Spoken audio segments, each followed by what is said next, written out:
31 और भोग करे 64 घटे कह गए जगदीश।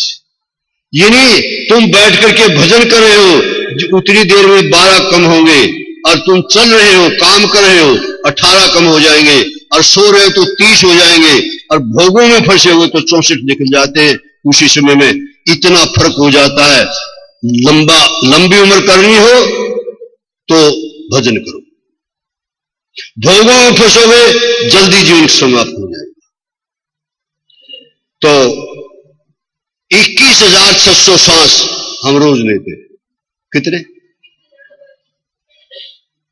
21,600 सांस हम रोज लेते हैं। हमारी शीर रूपी पेटी में से 21,600 सांस रोज हमारे इस शरीर में से निकल करके बाहर हो रहे हैं। उसमें मिलने वाले नहीं है। आप कहोगे जी और डाल लेंगे इसमें, वो सांस और डालने वाले नहीं है। और वो एक खत्म होते होते होते होते एक दिन क्लियर हो जाएगा। और जैसे आपका रसोई का सिलेंडर रोटी की तवे पर तवे की रोटी रह जाती है और गैस बंद, उसी प्रकार से आपका हाथ में लिया हुआ काम यूं का यूं रह जाएगा और आप चलते 21,600 सांस। तो जितने सांस लेते हो उतनी बार भगवान का भजन करना चाहिए। और हो सकता है, और टाइम भी मैं बता दूं कितना लगेगा, बता दें। अगर आप महामंत्र का जाप करो या मंत्र का जाप करो तो 3 घंटे में ये 21,600 सांसों का आपको इतना नाम निकल सकता। और वैसे भी एक और बात सुनिए आप। अभी हमारे वो जो नारायण वाले थे बोल रहे थे कि अपना 10वां हिस्सा दान करना चाहिए, बोल रहे थे ना अभी। 10वां हिस्सा, धन का 10वां हिस्सा, आमदनी का 10वां हिस्सा दान करने की प्रवृत्ति हमारे आचार्यों ने बना रखी है। तो हमें भजन के लिए भी कम से कम जीवन का 10वां हिस्सा तो देना चाहिए।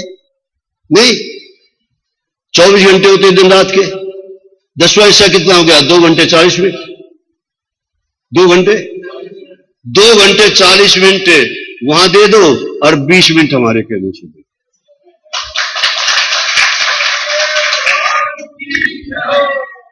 3 घंटे भजन जो करता है, समझ लो बात को, मैं शास्त्र से बोल रहा हूं, आप से नहीं बोल रहा। 3 घंटे जो मेरी बेटी, जो मेरी बहन, जो मेरा बंधु बैठे हैं, 3 घंटे अगर जो भगवान का भजन करता है, बाकी के 21 घंटे में परमात्मा उससे पाप नहीं होने देंगे। करना भी चाहेगा तो होने नहीं देंगे। वो कैसे रोकेंगे जी? जो पाप करना चाहे और होने नहीं देंगे तो कैसे रोकेंगे? सुनिए, मान लो चौटाला जी जानते चौटाला जी को? इन्हें 3 घंटे नहीं 3.5 घंटे भजन किया। 3.5 घंटे भजन किया और भजन करके किसी ने कह दिया, चौटाला जी आज फला पिक्चर हॉल में पिक्चर बढ़िया लगी हुई है और आखिरी शो आज। अरे इन्होंने स्कूटर स्टार्ट किया और चले। भगवान ने कहा मेरा तो नियम है, जो 3 घंटे मेरे को देता है मुझसे पाप नहीं होने देता। और ये पाप करने चला है 3.5 घंटे भजन करके। भगवान की कृपा देखिए कितनी है। भगवान पत्थर बन गए और पत्थर बन करके इनके स्कूटर के आगे स्कूटर से टकराया और चौटाला जी गिरे, बाजू टूट गई। पहुंचना था पिक्चर हॉल में, पहुंच गए हॉस्पिटल में। ये भगवान ने बचा लिया, भगवान ने बचा लिया। ऐसे बचा लेते। अरे ये बाजू क्यों टूटी? एक लगा थप्पड़ बाजू टूटने का। अरे भजन करता है फिर इधर करता है। ठीक किया कि गलत किया? लटकता रहेगा मेघनाथ। अच्छा, ये अब मेरे को ये आश्वासन मिलता है किसी बहन से, किसी बेटी से, किसी बंधु से कि हम 3 घंटे भजन किया करेंगे। व्यास गद्दी को आश्वासन मिलता है क्या? थोड़े हाथ उठे भाई। हैं?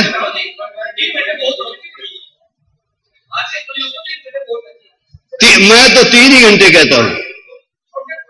थोड़ा और कम करें।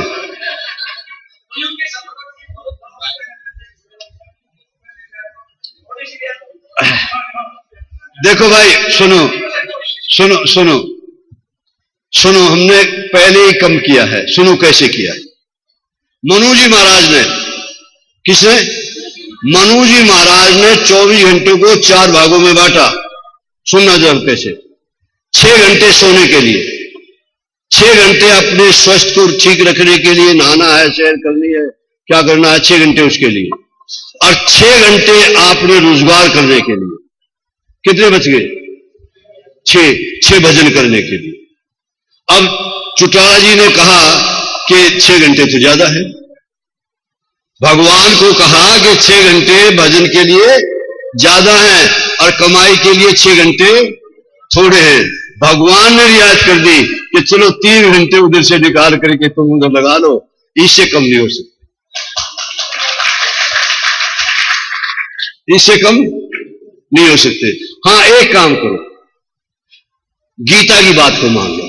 चलते फिरते उठते बैठते खाते पीते सोते जागते नाम जपते रहो, काम करते हो, नाम जपते रहो और काम करते हो, इसमें क्या लगेगा? है 4 में। एक बात और बताएं आपको, गीता में एक बात कहती है, हमें गीता पर बोलने का मौका नहीं मिलता ना, तो गीता में बहुत सुंदर भगवान श्री कृष्ण कहते हैं, अर्जुन तू 24 घंटे मेरा सुमन कर। ये गीता में स्पष्ट लिखा। अर्जुन ने कहा महाराज 24 घंटे कि हाँ, ये चौटाला तो कह रहा 3 घंटे ज्यादा है, और वो भगवान श्री कृष्ण क्या कहते हैं, 24 घंटे मेरा सुमन कर। अर्जुन ने कहा महाराज 18 घंटे में चौकस रह करके आपका सुमन करूंगा जागृत अवस्था में, जब मैं सो गया तब। उसका अल्टरनेटिव निकाला। उसका अल्टरनेटिव यह है कि तुम भजन करते करते सो, भजन करते करते सो, तुम्हारा गुरु मंत्र चल रहा है, तुम नींद आ जाए, तुम्हारा हनुमान चालीसा चल रहा है, नींद आ जाए, और उठते ही फिर विभीषण की तरह राम राम थे ही, वो 6 घंटे आपके भक्ति में गिने जाएंगे। कितना फायदा हो गया? फायदा ही फायदा। तो आइए ध्रुव जी महाराज वहां से चले, आइए किस पे चले मिला? ध्रुव जी को। एक माता जी से बुहाने से माता जी आई है, 78-79 साल की हैं। एक माता जी से प्रार्थना करें कि एक भजन बोल दें। जल्दी आइए माता जी, माइक दे दो बहन को।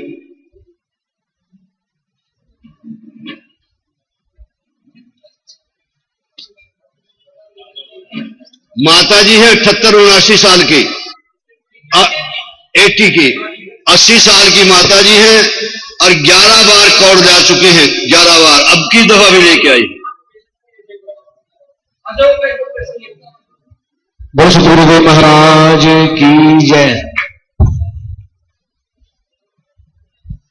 बोल श्री कृष्ण भगवान की जय। बार बार वर मांगू हरस देव श्री रंग, पद सरोज श्री पावनी, भक्ति सदा सतसंग सियावर राम। जय जय राम, जय जय राम। पता नहीं तकदीर का, पता नहीं तकदीर का, पता नहीं तकदीर का, पता नहीं तकदीर का, पल ही पल में क्या हो जाए, संपत्ति और शरीर का, पल ही पल में क्या हो जाए, पता नहीं शरीर का, पल ही पल में क्या हो जाए, संपत्ति और शरीर का, पल में क्या हो जाए, पता नहीं तकदीर का। राजा दशरथ के 4 पुत्र थे, 4 पुत्र थे। राजा दशरथ के 4 पुत्र थे, राजा दशरथ के 4 पुत्र थे। राम सिया वन में गए थे, राम सिया वन में गए थे। चित्रकूट में सबने देखे, भेष बनाए फकीर का। चित्रकूट में सब में भेष बनाए फकीर का। पता नहीं तकदीर का, पता नहीं तकदीर का। पता नहीं तकदीर का। पता नहीं तकदीर का। राजा हरिश्चंद्र से दानी, पल में बिक गए तीनों प्राणी। राजा हरिश्चंद्र से दानी बिक गए तीनों प्राणी। चित्रकूट में सबने देखे, गड़ा उठाए नीर का। चित्रकूट में सबने गड़ा उठाए नीर का। पता नहीं तकदीर का, पता नहीं तकदीर का। पल ही पल में क्या होता है, संपत्ति और शरीर का। पल ही पल में क्या होगा, पता नहीं शरीर का। डूबती जब दुष्टों ने घेरी, डूबती जब दुष्टों ने घेरी। राखी लाज करी ना तेरी, राखी लाज करी ना तेरी। हरी सभा में सबने देखा, ढेर लगा दिया साड़ी का। मैं सबने देखा, ढेर लगा दिया साड़ी का। पता नहीं तकदीर का, पता नहीं तकदीर का। पता नहीं तकदीर का। पता नहीं तकदीर का। पल ही पल में क्या हो जाए, संपत्ति और शरीर का। पल ही पल में क्या हो जाए, संपत्ति और शरीर का। राजा के कंगाल बना दे, निर्धन को धनवान बना दे। राजा को कंगाल बना दे, निर्धन को धनवान बना दे। उस प्रभु का ढंग अपना पता नहीं तकदीर का। उस प्रभु का ढंग देने का और तरीका लेने का। उस प्रभु का ढंग देने का और तरीका लेने का। पता नहीं तकदीर का, पता नहीं तकदीर का। सतगुरुदेव महाराज की जय। अंदर से आपने बोला वही ले लो जो माता के पास था।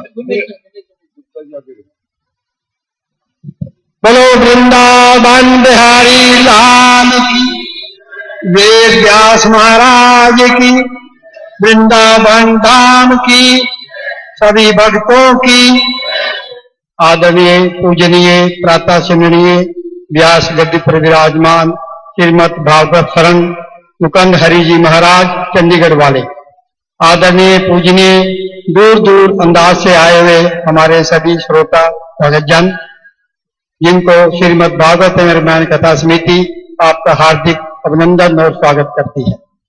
आज महाराज जी का कथा का दूसरा दिन है। कल से हमारी कथा प्रारंभ हुई थी, आज दूसरा दिन है। तो महाराज जी के मुखारबिंद से आप जो कथा सुन रहे हैं और वृंदावन में धाम में आपको कथा सुनने का अवसर प्राप्त हुआ है, मैं कहता हूं इससे हमारे भाग्यशाली हम और ज्यादा नहीं हो सकते। तो मैं श्री महाराज के मुखारबिंद से आपको ये आनंद 12 तारीख तक मिलेगा। 12 के बाद आप चंडीगढ़ होंगे और महाराज श्री भी चंडीगढ़ होंगे। तो कुछ दानी सज्जनों ने हमारी समिति को दान दिया है, क्योंकि मैंने आपको पहले भी बताता रहता हूं, अगर दान के पैसे मेरी जेब में रह जाते हैं तो मैं सूचना नहीं देता, तो कई लोग सोचते हैं प्रधान ने जेब में रख लिए पैसे, या ऐसे रात कई दफा होता है सही, कई दफा होता है, कई दफा हमारे महाराज जी भी रख लेते हैं जय श्री राम, और हमारी जेब में भी रह जाते हैं, अगले दिन याद आते हैं। तो मेरे को आज कुछ पैसे याद आए तो आपको सूचना दे दूं, ताकि कोई ये न समझे प्रधान की जेब में पैसे। 5100 रुपये हमारे मिट्ठन लाल मित्तल जी हैं, जो महाराज श्री के प्रिय साले हैं नवाने से।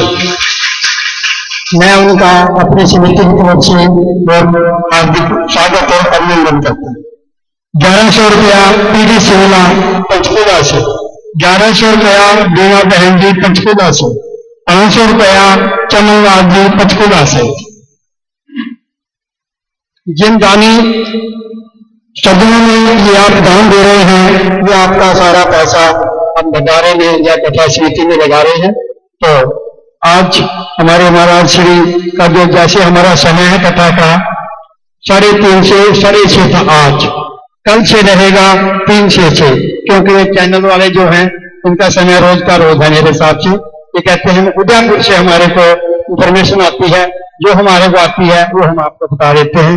तो आगे एक भजन की और फरमाइश वैसे बहुत है, मैं महाराज जी से प्रार्थना करूंगा कि हमारी कथा में 3, 4, 5 हमारी 3 घंटे की कथा होती है, 3 से 6, तो 3 भजन हमारे शाम की बैठक में होनी चाहिए और 2 भजन सुबह की बैठक में। महाराज जी से स्वीकृति दें हमारे को इस बात की, क्योंकि भजन बोलने वाले बहुत हैं हमारे पास, तो सभी को तो हर हम समय नहीं दे सकते, पर जिसको हम दे सकते हैं इस माध्यम से 2 सुबह की बैठक में और 3 शाम की बैठक में 5 आदमी को हम समय दे सकते हैं। एक भजन अब हमारे सुमन बंसल जी हैं नालागढ़ से, नाम से, वो अभी एक भजन आपको सुनाएंगे, उसके बाद महाराज जी की कथा। समय का विशेष ध्यान रखें, 5-7 मिनट का भजन, लंबा नहीं।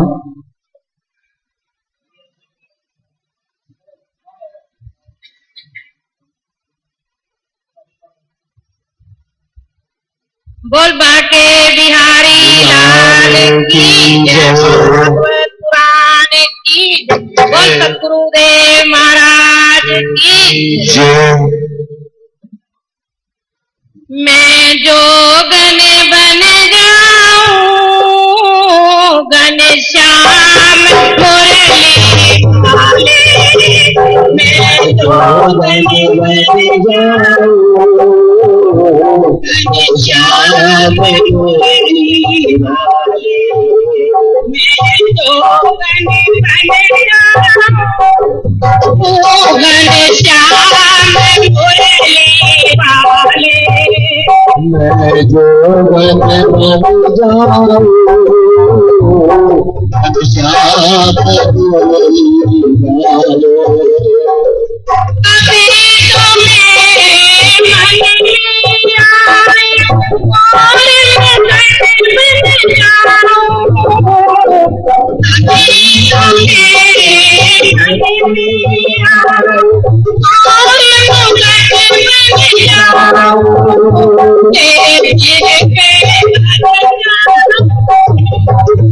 घनश्याम मुरली वाले, तेरे सिर में घनश्याम मुरली वाले तो बन जाऊं घनश्याम मुरली वाले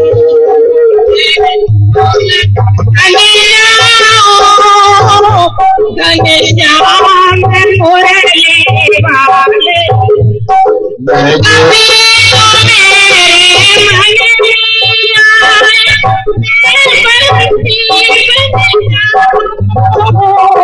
अभी तो मेरे मन में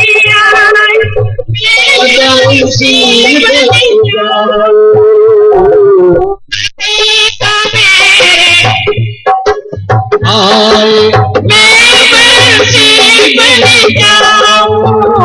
तेरे मुख मेरे सज जाऊं घनश्याम मुरली वाले तेरे मुख मेरे सज जाऊं घनश्याम मुरली वाले मैं तो गन बन जाऊं घनश्याम मुरली वाले मैं जोगन बन जाऊं घनश्याम मुरली वाले अभी तो मेरे मन में आए मेरा भाव बन जाऊं कभी तो मेरे मन में आए मेरा भाव बन जाऊं तेरे तन से लिपट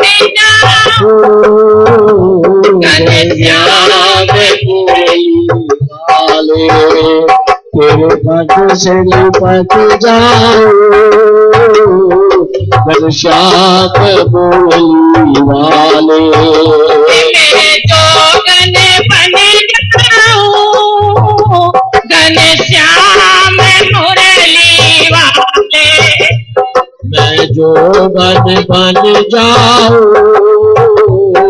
घनश्याम मुरली वाले अभी तो मेरे मन में आए मेरे पति का बन जाऊं अभी तो मेरे मन में आए मेरे पति का बन जाऊं तेरे तन से लिपट जाऊं घनश्याम मुरली वाले तेरे तन से लिपट जाऊं घनश्याम मुरली वाले मैं जो गन बन जाऊं घनश्याम मुरली वाले मैं जोगन बन जाऊं घनश्याम मुरली वाले कभी तो मेरे मन में आए मेरा बन जाऊं कभी तो मेरे मन में आए मेरा बन जाऊं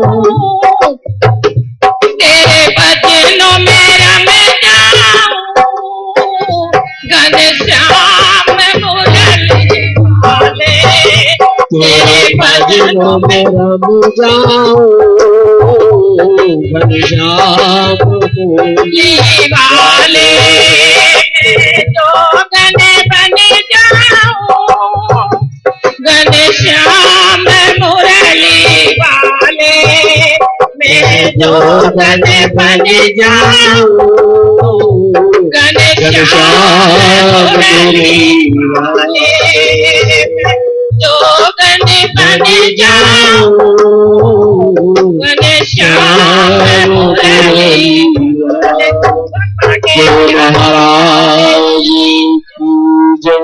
तो आइए कथा में ध्यान लगाते हैं। बहुत सुंदर भजन आपने सुना, लेकिन उसका बनने के लिए अपने आप को खोना पड़ता है। अपने अभिमान को मार लो, तुम उसके हो जाओगे। जो तुमने भजन गाया है ना, मैं ए बिटिया बैठ जा, जो तुमने भजन गाया ना, व्यास गद्दी से मैं आपको गारंटी देता हूं, जिन्होंने नाच नाच करके यहां गाया है, वो अपने अभिमान को खत्म करने मुरली वाला तुम्हारा।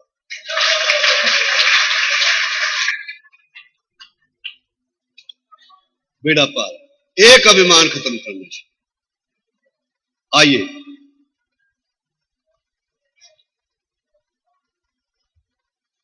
ध्रुव की कथा चल रही थी। ध्रुव नारद जी से मंत्र लिया, ओम नमो भगवते वासुदेव। ये भगवान श्री कृष्ण का मंत्र है। और जिसके पास अभी मंत्र नहीं है, जिसको गुरुदेव से मंत्र नहीं मिला है और भगवान श्री कृष्ण उसके इष्ट हैं, तो इस मंत्र का जाप करेंगे तो भी उसको लाभ होगा। लेकिन विशेष लाभ तभी होगा जब किसी सदगुरुदेव की जिह्वा से अपने कान में मंत्र लो, विशेष लाभ तब होगा। आइए, ध्रुव जी पक्के निकले। नारद बाबा ने कहा कि अच्छा बेटा जाओ, मेरा आशीर्वाद है, बहुत जल्दी तुम्हारे को भगवान के दर्शन। ओम नमो भगवते वासुदेवाय, ये मंत्र का मंत्र दे दिया। जाकर के गंगा के किनारे भजन करने लगे।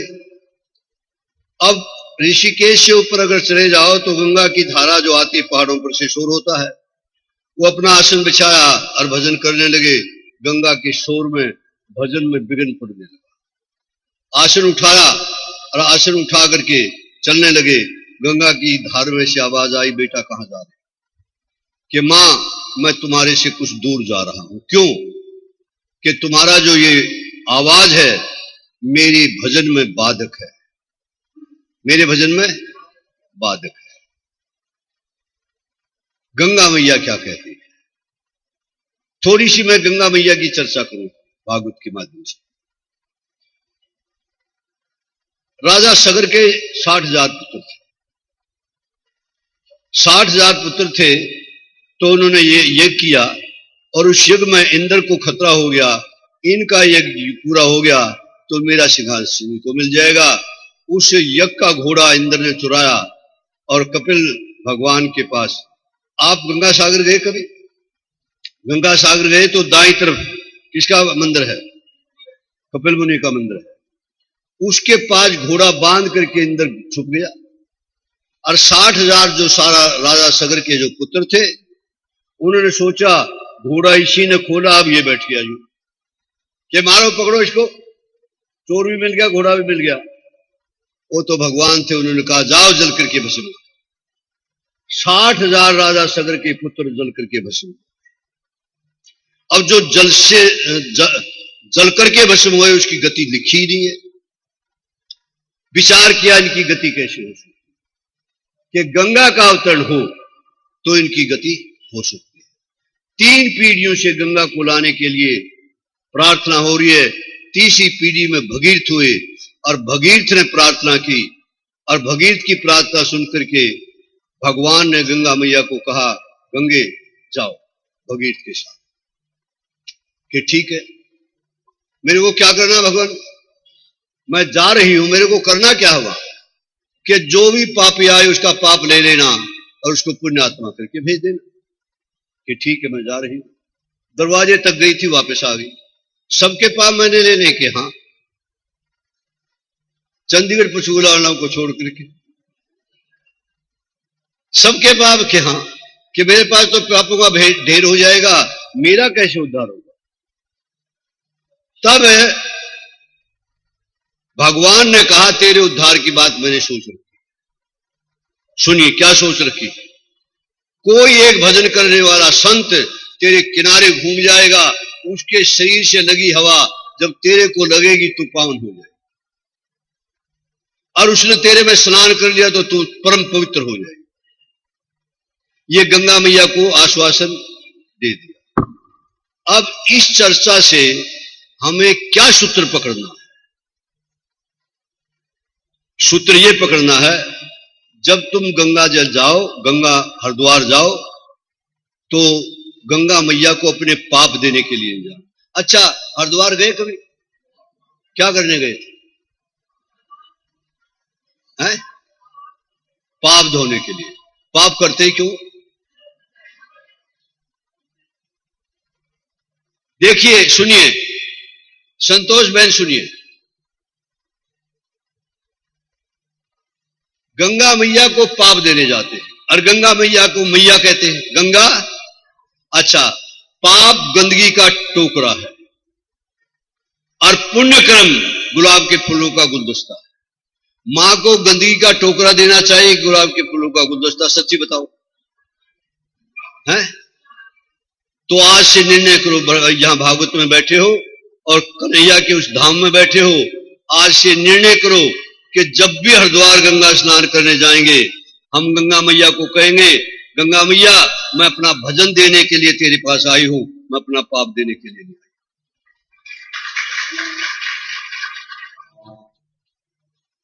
पाप हम करें और गंगा मैया को दे दें?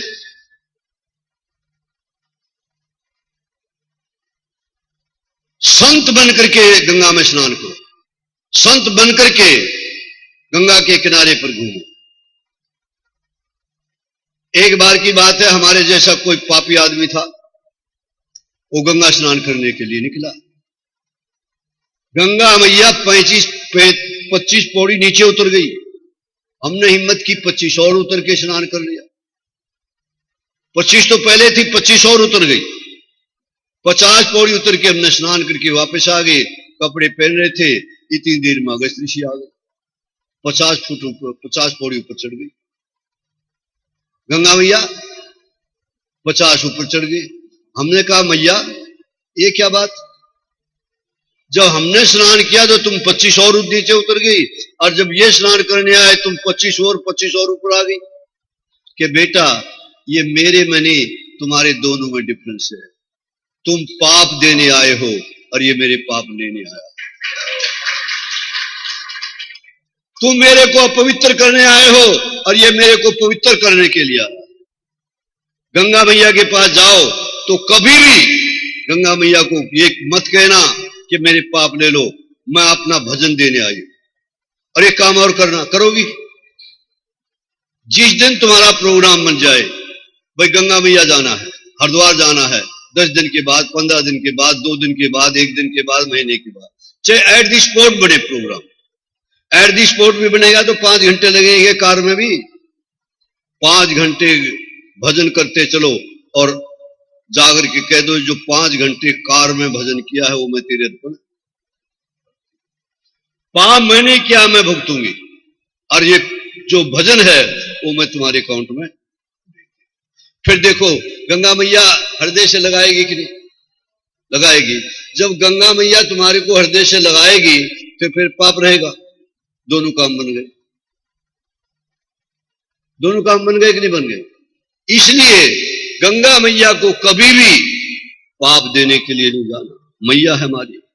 आइए, ये तो बात हुई इस पे जो भजन गाया। आइए अब ध्रुव का श्री।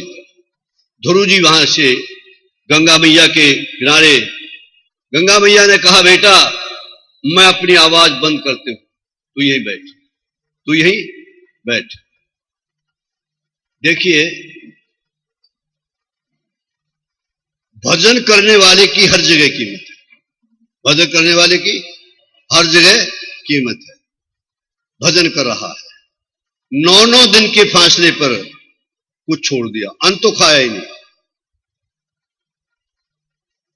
बेल पत्थर खाता रहा। कुछ दिन के बाद बेल पत्थर छोड़ दिए, पत्ते खाता रहा, पत्ते भी छोड़ दिए, फिर जल पर रहा, फिर जल भी छोड़ दिया, हवा पर रहा। कौन बोला? ध्रुव जी। हवा पर रहा तो फिर हवा भी छोड़ दी, सांस लेना बंद कर दिया, दाएं पैर के अंगूठे पर स्थिर हो गए और खड़े हैं और सांस लेना बंद कर दिया। जब सांस लेना बंद कर दिया ध्रुव ने, वायु देवता ने हड़ताल कर दी कि जिसके शरीर में मैं गंदगी लेकर के पवित्र होकर के आ रही थी, जिसका मेरा मेरा जो गमन इसके शरीर में होता था और मैं बाहर आती थी, पवित्र होकर के आती थी, उसने सांस लेना बंद कर दिया। अब मैं क्या करूं? हड़ताल कर दी किसने? हवा 2-4 दिन दिवाली की छुट्टी पर चली जाए तो क्या हो तुम्हारा? चलेगा? नहीं चलेगा। जब हवा बंद हो गई तो सारा संसार के जितने जीव थे ब्रह्मा जी के पास में। ब्रह्मा जी ने को कहा, ब्रह्मा जी तुमने सृष्टि की रचना की है और सृष्टि की रचना में सबसे जरूरी हवा है, और हवा है नहीं, सृष्टि कैसे रहेगी? तब भगवान ने ब्रह्मा जी भगवान के पास गए। भगवान ने कहा कि एक मेरे भक्त ने सांस लेना बंद कर दिया है, मैं जा रहा हूं उसके दर्शन करने के लिए, उसके दर्शन करने के लिए। भगत के दर्शन करने की इच्छा भगवान की भी होती है। एक जगह नहीं, कई जगह भगवान ने भक्तों के दर्शन। अच्छा एक बात बताओ, सबरी भगवान के पास पहुंची कि सबरी की कुटिया में राम जी पहुंचे भक्त के दर्शन करने के लिए? केवट के पास भगवान पहुंचे, केवट भगवान के पास पहुंचे। सर्वंग ऋषि की कथा सुनी होगी आपने, तो सर्वंग ऋषि के आश्रम में भगवान पहुंचे। अनेक महात्माओं के, अरे और तो और ब्रह्मर्षि वाल्मीकि के आश्रम में भगवान पहुंचे। ब्रह्मर्षि वाल्मीकि का अगर हम चित्र देखें तो कहां से कहां पहुंचा देता है। जिस प्रकार से हमने कल बात पाई थी बाबा नानक की, नानक नाम जहाज है चढ़े से उतरे। एक रत्नाकर नाम का डाकू था, रत्नाकर नाम का डाकू था। पहले मारता था फिर झाड़ा लेता था, पहले मार देना फिर झाड़ा लेना। एक दिन की बात है, नारद जी उस रास्ते से जा रहे थे। एक यात्री ने कहा, महाराज कहां जा रहे हो? किस गांव में जा रहा हूं? कि इस रास्ते ना जाओ, उस रास्ते से चले जाओ। क्यों इस रास्ते में? क्या बात भाई? इस रास्ते में एक ऐसा रहता है जो पहले मारता फिर झाड़ा लेता है। संत ने सोचा आज या तो नारद रहे और या वो रत्नाकर ने। बात समाई नहीं? उसी रास्ते चले। रत्नाकर एक पेड़ पर बैठा था और ये श्रीमन नारायण नारायण नारायण श्रीमन नारायण नारायण नारायण नारायण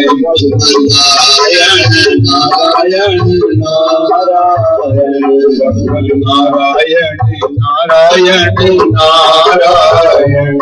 ये कीर्तन करते हुए जा रहे थे। इस कीर्तन की आवाज रत्नाकर के कान में पड़ी, बड़ी अच्छी लगी, भगवान का नाम। उन्हें सोचा ये जो बोल रहा है, कीर्तन तो उसको आता ही नहीं, कीर्तन कर रहा है, जो बोल रहा बड़ी मीठी वाणी है, इसका एक लाभ तो इसको मैं दूंगा, इसको मारूंगा तो नहीं, लेकिन जो इसके पास है छोड़ूंगा भी नहीं। इस राम के नाम के नारायण कीर्तन का करने का फल ये मिला कि जान तो बच गई। वृक्ष के ऊपर बैठा था, उछाल करी और नजदीक आ गया। महाराज जो तुम ये बोल रहे थे, क्या गा रहे थे, मेरे को समझ में नहीं आया, इसने तुम्हारी जान बचा दी, लेकिन रखो कार।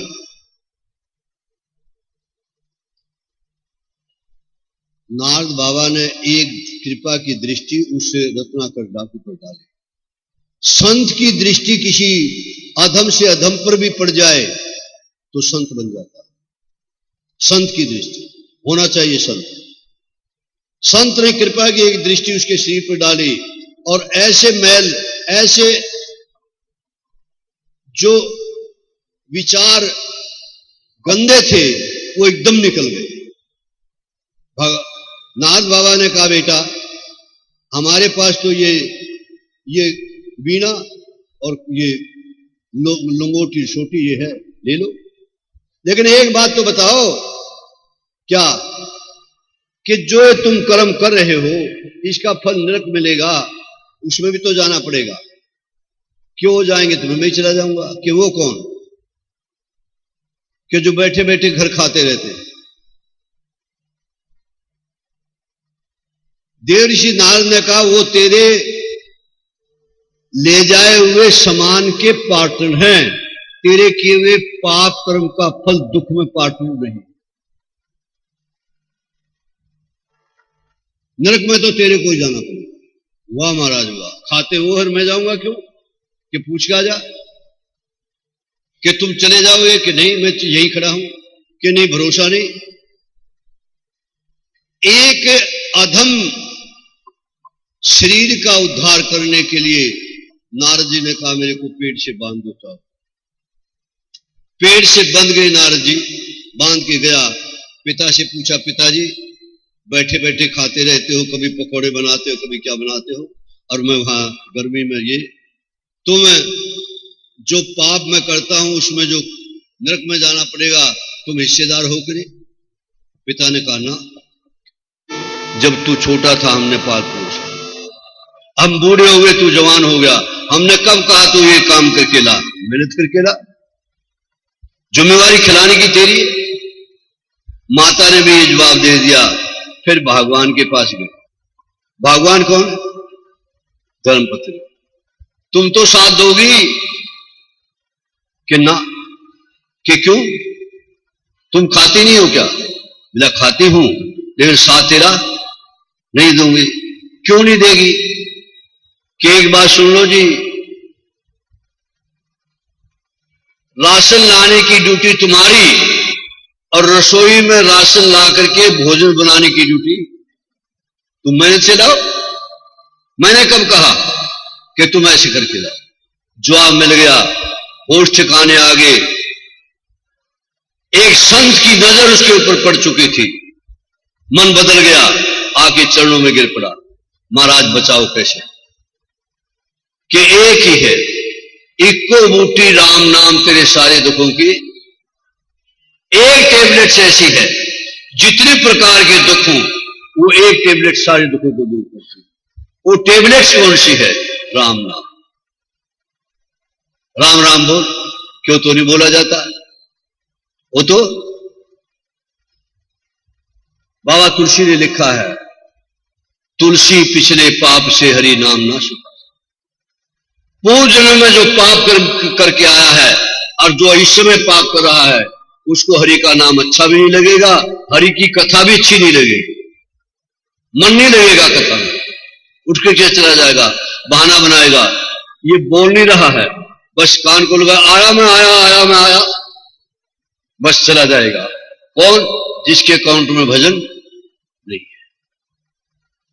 अब कहता भी राम राम बोले को तो नहीं बोला जाता। क्या नहीं बोला जाता? जो तुम बोल रहे हो। ये भी नहीं कहा राम राम नहीं बोला जाता, जो तुम बोल रहे हो। क्या बोला जाता तेरे से? मैंने मारा मारा मारा मारा मारा मारा, मैंने बोला मारा मारा, मैं मरा मरा बोल सकता। कि चलो तुम मरा मरा ही बोल दो, जल्दी जल्दी बोलो। जल्दी जल्दी मरा मरा बोलने से क्या हो गया? उल्टा नाम जपत जब जाना, वाल्मीकि भे।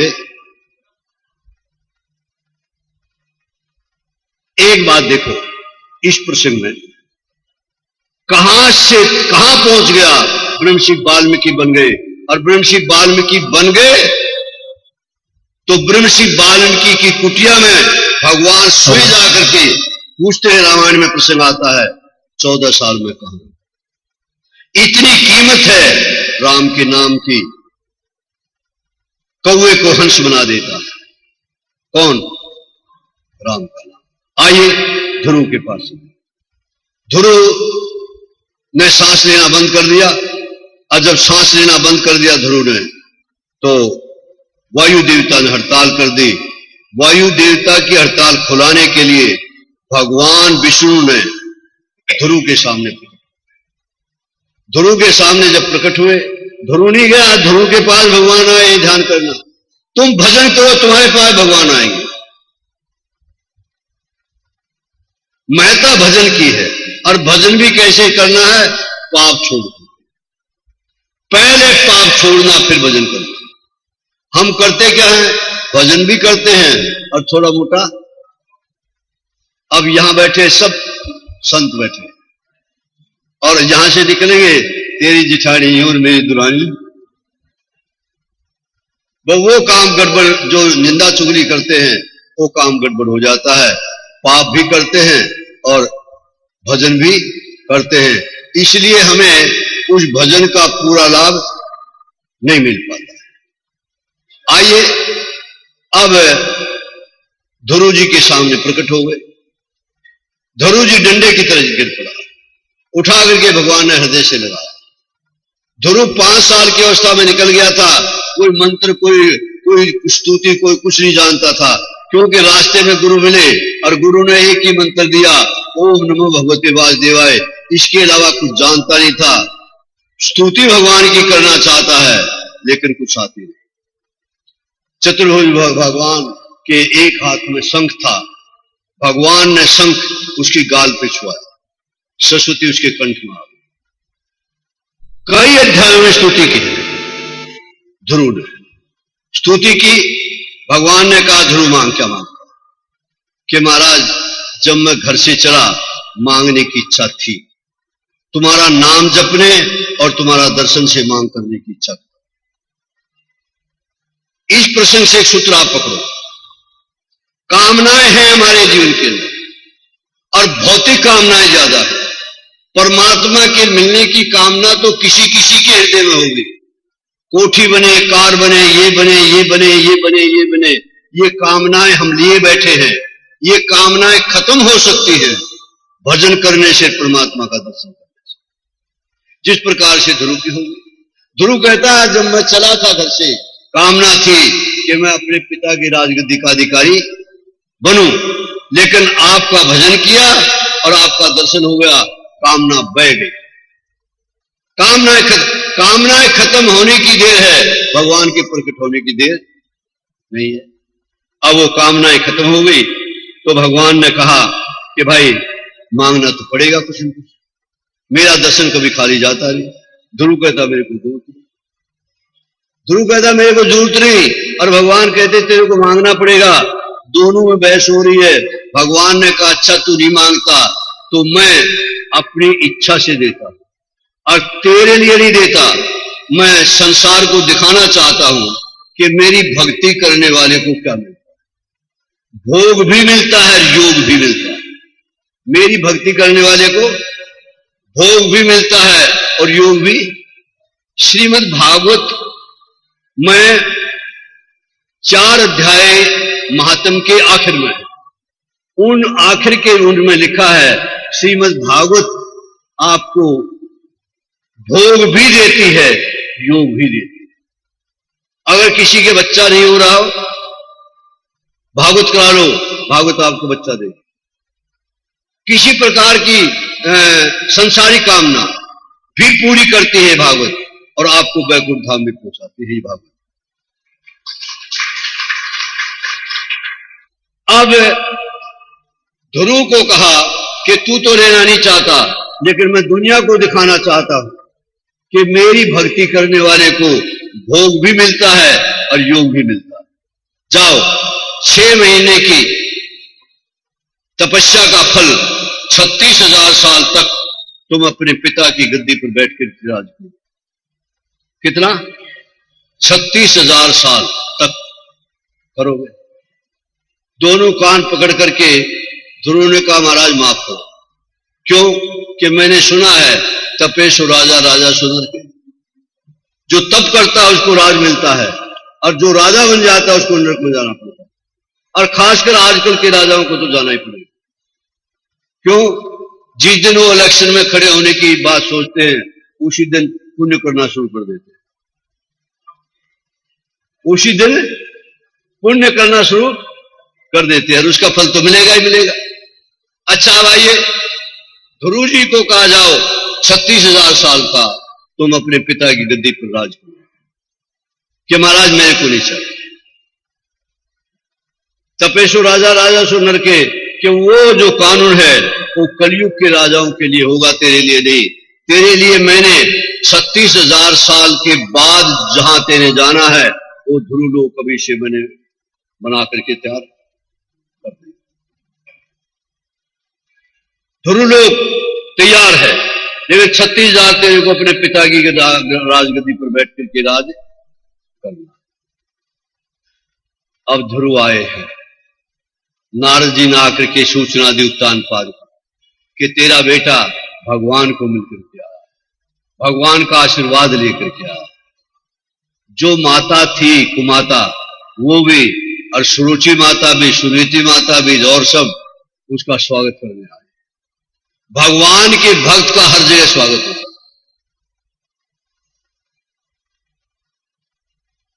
पिता ने ध्रुव को राजगद्दी पर बैठाया और राजगद्दी पर बैठा करके वन में जाकर के भजन किया।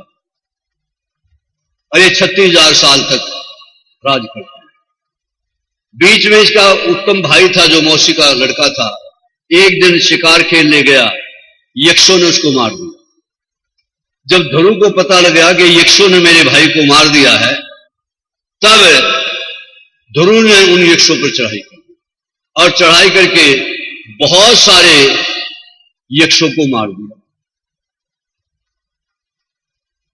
उस समय मनु और शत्रुपा वो प्रकट हुए और प्रकट होकर के कहने लगे, बेटा इस युद्ध को बंद, तेरे भाई की मौत इसी तरह लिखी हुई थी, युद्ध बंद हो गया। 36,000 साल पूरे हो गए। 36,000 साल पूरे हुए। ध्रुव जी खड़े थे, सामने भयंकर रूपधारी एक लेडीज आई। ध्रुव ने देखा एक भयंकर सी कौन खड़ी, पूछा देवी तुम कौन? उस देवी ने बताया कि मैं तुम्हारी मौत, मैं तुम्हारी मौत। कि फिर आ जा भी, कि ना मेरे को डर लगता है। तेरे को डर लगता है? कि हां, सब मेरे से डरते हैं, मैं तेरे से डरती हूं। मौत क्या कहती है? सब तो मेरे से डरते हैं और मैं तुमसे डरती हूं। क्यों? तू मेरी भी मौत कर सकता है। भजन करने वाला अमर हो सकता है। भजन करने वाला, एक बात बताएं आपको, शास्त्रों में कई ऐसे हैं जिनकी मुट्ठी में मौत थी, चाहे तो छोड़े नहीं, चाहे तो नहीं छोड़े। भीष्म पितामह, सर्वंग ऋषि, अनेक, अरे और तो और जटायु ने भी कहता है मैंने अपने प्राणों को रखा था इसलिए कि मैं आपके दर्शन करके सही छोड़। एक मेरे को बात रामायण की याद आती है, बता दें आपको, सुनो। भगवान के दर्शन की बात है। मेघनाथ का लक्ष्मण का युद्ध हो रहा था। मेघनाथ और लक्ष्मण का युद्ध जब हो रहा था तो लक्ष्मण ने बाण चलाया, मेघनाथ की भुजा कटी और सुलोचना के महल में जाती। सुलोचना ध्यान में बैठी थी, भगवान का भजन कर रही थी। धड़ाम से जब वो गिरी तो देखा क्या गिरा भैया। जब देखा क्या गिरा तो उठी खड़ी हुई, देखा तो मेरी पति की भुजा है। क्या हो गया?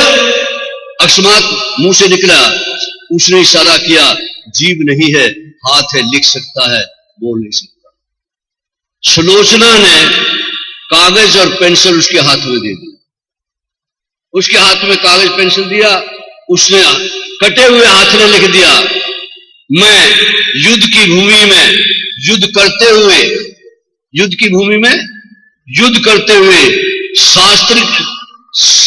शास्त्र के अनुसार सन्मुख तीर खा करके अपने प्राण दे करके जा रहा हूं, वीर गति को प्राप्त हो रहा हूं। मैंने अपने धर्म का पालन किया है, अब तेने अपने धर्म का पालन किया। ये उस कटी हुई भुजा ने लिख दिया। अब जब कटी हुई भुजा ने लिख दिया तो पता लग गया मैं विधवा हो गई।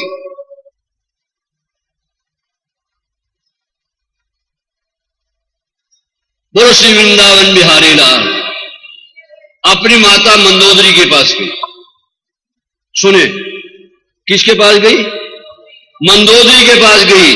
मंदोदरी को पूछा, माता तेरा बेटा चला गया, मेरे को पहली क्वालिटी का धर्म बता। मेरे को पति के साथ सती होना चाहिए कि पति के माता पिता की सेवा के लिए जीवन दान करना चाहिए। अब बताया क्या, किसने बोला? मंदोदरी बताती है, बेटा पहला धर्म है सती हो। पहला पकड़ूंगी, दूसरा पकड़ूंगी नहीं, पहला पकड़ूंगी। सती होंगी। अब सती होने के लिए शीश चाहिए, और शीश था रामादल में कि मेरे पति का मेरे को शीश चाहिए। मंदोदरी ने कहा पिताजी के पास चली जा, शीश मंगवा देंगे। रावण के पास आई, रावण के पास आकर कह पिताजी मेरे पति का मेरे को शीश चाहिए, मेरे सती होना है। रावण ने कहा बेटी धड़ तो हमारे पास है, लेकिन शीश तो रामादल में है, चली जाओ रामादल में, रामादल में तुम्हारे को शीश मिल जाएगा। जाने लगी, एक मंत्री खड़े हो गए। एक मंत्री ने कहा 2 मिनट। एक मंत्री ने कहा, क्या कहा कि तुम सुलोचना को भेज रहे हो रामादल में, इस सुलोचना को छुड़ाने के लिए सीता तुम्हारे को ऐसे देनी पड़ जाएगी, क्या कर रहे हो ये? रावण ने कहा दूसरे की धर्मपत्नी को अपने अधीन रखने का काम रावण का हराम का नहीं।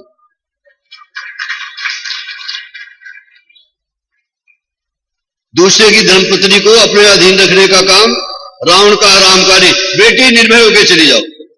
जो वो जाने लगी, एक मंत्री और बोला कि रिस्क क्यों लेते हो, किसी और को भेज दो, किसी और को भेज दो, इसको तो शीशी चाहिए ना।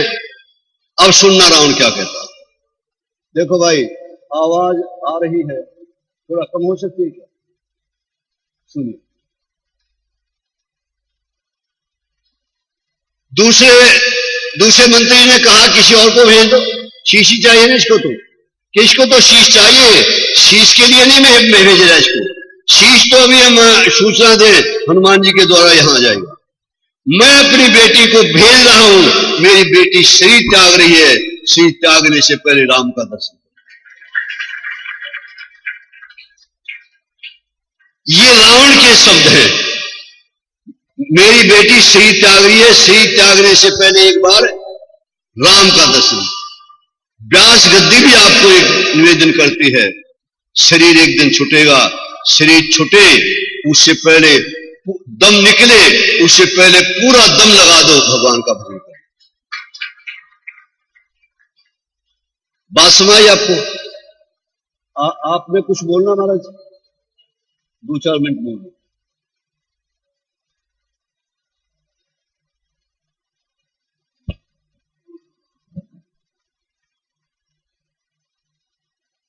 जहां एक साथ अपने दोनों हाथों को ऊपर उठाकर प्रेम और भाव से मुस्कुराते हुए बोलेंगे जय श्री राधे, जय नारायण। जी हाँ, अभी आप परम सदैव परम पूज्य श्रीमद् भागवत कथा के मर्मज्ञ और ज्ञाता विद्वान श्री मुकुंद हरि महाराज जी के मुखारविंद से बहुत ही सुंदर तरीके से अलौकिक वाणी से श्रीमद् भागवत कथा का रसपान कर रहे हैं। यह अनुष्ठान साधना चैनल के माध्यम से आप तक पहुंचाया जा रहा है। नारायण सेवा संस्थान एवं सेवा प्रमोद धर्म उदयपुर राजस्थान और श्रीमद् भागवत कथा रामायण कथा समिति चंडीगढ़ के संयुक्त तत्वाधान में आयोजित वृंदावन की पावन धरा से। जी हाँ, नारायण सेवा संस्थान की हम बात करते हैं, जितनी भी बात करें उतनी ही कम है। आज हम नारायण सेवा संस्थान को इस विस्तृत रूप में देखते हैं, परंतु क्या आपको मालूम है कि नारायण सेवा संस्थान का उदय किस प्रकार से हुआ था? जी हाँ, 30 वर्ष पहले नारायण सेवा संस्थान के संस्थापक साधु कैलाश जी मानव एक हॉस्पिटल में जाते हैं और वहां पर देखते हैं कि एक कृष्णा भील नाम का जो मरीज है, ध्यान से सुनिएगा, गौर से सुनिएगा, इतनी मार्मिक घटना के साथ नारायण सेवा संस्थान का उदय होता है। 30 वर्ष पहले एक हॉस्पिटल है जहां पर कृष्णा भील नामक एक मरीज है, उसको हॉस्पिटल के द्वारा 4 रोटियां दी जाती है और वो 4 रोटियों में से 1 रोटी खाता है और बाकी 3 रोटियां वो तकिए के नीचे छुपा कर रख देता है। ये सारा वाकया साधु कैलाश जी मानव देखते हैं, जो नारायण सेवा संस्थान के संस्थापक है। वो उसके पास जाते हैं, कृष्णा भील से पूछते हैं कि आपने ऐसा क्यों किया, 4 रोटियों में से सिर्फ 1 रोटी खाई, 3 रोटी तकिए के नीचे छुपा कर क्यों रख दी? तो वो डरते हुए, सकुचाते हुए, कांपती जुबान से कहता है, मैं आपके सामने हाथ जोड़ता हूं, ये बात आप किसी को मत बताना। असल में बात यह है कि हम गरीब हैं, यहां मेरे को 2-3 महीने हो गए हैं इलाज करवाते हुए, हमारे पास जितनी भी राशि थी वो खत्म हो चुकी है। खाने के भी लाले पड़ गए हैं। मेरे साथ मेरे परिवार के लोग भी आए हुए हैं, तो मैंने सोचा कि एक रोटी मैं स्वयं खा लेता हूं